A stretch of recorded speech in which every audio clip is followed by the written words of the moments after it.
Le 24 octobre 2007, la Chine lançait son premier satellite vers la Lune, donnant ainsi le coup d'envoi d'un programme lunaire palpitant qui allait enchaîner les succès. Seulement 5 ans après, elle allait commencer à explorer les paysages de notre satellite, avant de ramener des échantillons lunaires encore 7 ans plus tard. En parallèle, elle a commencé à développer son programme lunaire habité et enchaîne les succès sur et autour de notre satellite. En tout, ce sont en effet déjà 9 missions qui ont été lancées, sans qu'aucune ne soit un échec de près ou de loin. Mais alors que l'on voit partout dans le monde que l'échec fait partie de la conquête spatiale, comment se fait-il que la Chine, elle, n'en subisse aucun et réussisse même un magnifique score dans le domaine? Comment le pays a-t-il réussi à mettre en place un programme lunaire aussi fiable, aussi résistant? Et en gros, quels sont leurs secrets pour y arriver? Eh bien ça, on va le voir ensemble dans cet épisode. Bon, d'abord, je vais vous inviter à vous abonner si vous ne l'êtes pas encore, ainsi qu'à aller faire un tour chez AstroShop via le lien en description pour vos achats de matériel astro, peluches en forme de planète et autres goodies dans le thème de l'espace. Bref, sur ce, je crois qu'un petit retour en arrière s'impose. Parce que pour comprendre les clés de la réussite du programme lunaire chinois, c'est aussi important de comprendre son passé et où on en est aujourd'hui. Et c'est chouette parce que ça me permet aussi de vous partager plein d'images qu'on ne voit pas tous les jours. Ah bah, j'ai ma petite collection. Bon allez, sur ce, laissez-moi vous présenter le programme Tiange. Tiange, c'est le programme lunaire chinois, vous vous en doutez, qui porte le nom de la divinité lunaire du même nom. Et pas de la divinité grecque, vous vous en doutez. Et le coup d'envoi du programme Tiange, il a été donné le 7 novembre 2007 avec le lancement de Tiange 1. Tiange 1, c'est un satellite de 2 tonnes, donc déjà un gros bébé, qui avait 2 types d'objectifs. Des objectifs scientifiques, cartographier la Lune, sa composition et sa topologie, mais aussi et surtout des objectifs techniques. S'il permit quand même quelques trucs sympathiques scientifiquement, comme la publication d'une carte de la Lune, d'étudier le vent solaire et encore d'autres, la Chine testait ainsi plein de choses. La navigation vers et à proximité de la Lune et la mise en orbite autour d'elle, créer un groupe d'ingénieurs centrés sur le programme lunaire et en gros, cumuler un maximum d'expérience pour la suite.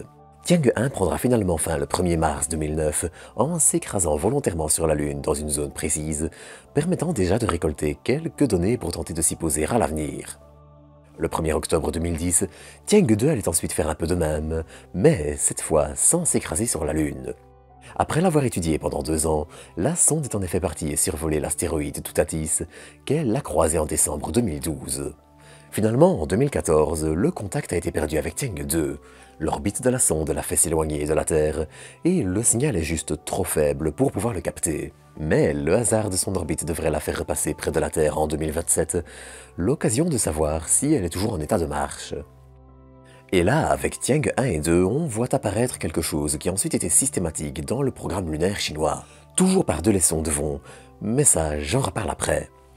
Parce que Tiange 2, si elle est un peu différente de sa grande sœur, bah dans les grandes lignes et pour la propulsion, la communication et d'autres, c'est la même plateforme de base. C'est un peu comme un ordinateur fixe dont vous changez le clavier ou la souris, ça évolue, mais ça reste la même machine au fond malgré quelques petites évolutions. Et là, on touche du doigt la première force du programme lunaire chinois. La base utilisée pour Tiange 1 et 2 est une plateforme pour satellites, donc en gros une fondation sur laquelle on construit, qui a commencé à voler en 1987.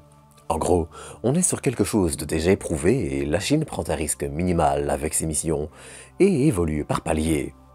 Le gros changement, lui, il arrive le 1er décembre 2013. C'est en effet le lancement de Tiange 3 qui emporte avec lui un rover et un atterrisseur, rover baptisé Yutu. Alors Yutu, dans la mythologie chinoise, c'est le lapin de jade dont on peut discerner la forme dans les mers lunaires. Le rover allait alors opérer pendant 2 ans, contre 3 mois espérés. Et l'atterrisseur, lui, eh bien, il est toujours en vie près de 12 ans plus tard, alors que la Chine en attendait 1 an. Et on peut le vérifier, parce que des radioastronomes amateurs captent régulièrement son signal.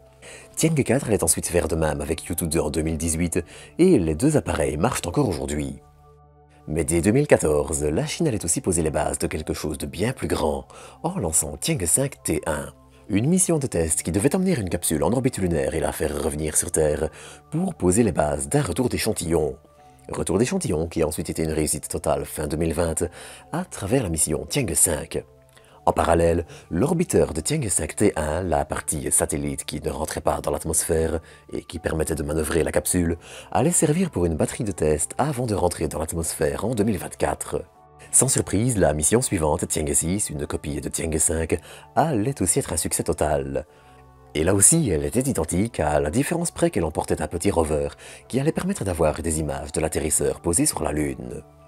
La suite du programme, eh bien, elle comporte encore un atterrisseur et un rover, un mini-atterrisseur se déplaçant par bond et un impacteur pour Tiange 7 en 2026, puis un rover avec un robot manipulateur pour Tiange 8 en 2028. Le tout culminera avec l'envoi d'humains vers 2029 ou 2030, alors que la Chine galope sur ce programme. La fusée lunaire qui lancera les astronautes a vu son premier étage faire une mise à feu statique avant un vol inaugural en 2026. En attendant, le système d'éjection de la capsule a été testé sur Terre, ce qui est assez classique partout dans le monde, comme la mise à feu statique. En revanche, ce qui est moins classique, c'est que le pays a aussi fait des simulations d'alunissage avec leur atterrisseur habité, en le suspendant à des câbles. Bon, il n'y avait pas d'humain à bord à ce moment, mais vous avez compris l'idée. Car c'est justement une des forces du programme lunaire chinois. Il se base grandement sur des essais au sol du matériel qui réduisent énormément les risques de soucis dans l'espace.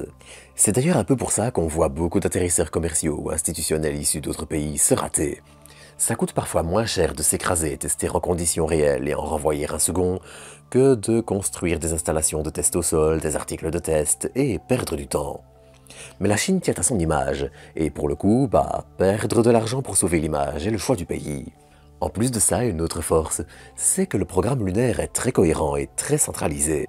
Alors, le régime chinois est critiquable sur énormément d'aspects, mais sur le spatial et le programme lunaire, ça permet un cap clair qui ne change pas en fonction du vent politique et permet des avancées stables. D'ailleurs, le fait d'avoir en tout 4 personnes qui dirigent le programme, un directeur général puis un pour le design, la science et l'ingénierie, eh bien, ça permet un développement fluide et des éléments cohérents entre eux.